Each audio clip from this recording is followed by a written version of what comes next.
আমরা তো ঢুকে গেলাম মলের ভিতরে, এবং মলের ভিতরে গিয়ে জিনিসপত্রের দাম দেখে আমি তো অবাক হয়ে গেলাম।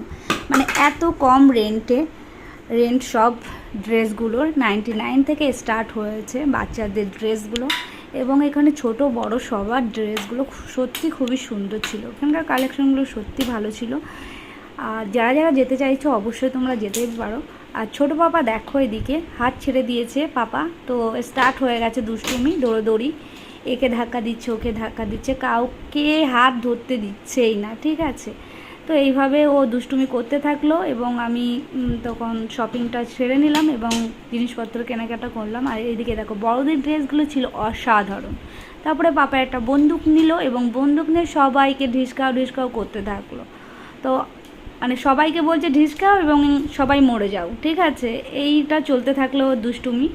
আর আমরা কোথায় গেছিলাম আবারও বলছি, আমরা হাবড়াতে গেছিলাম, এবং এটা নতুন লঞ্চ হয়েছে এক্সপোজ বাজার। যারা যারা যেতে চাইছো অবশ্যই যেতে পারো।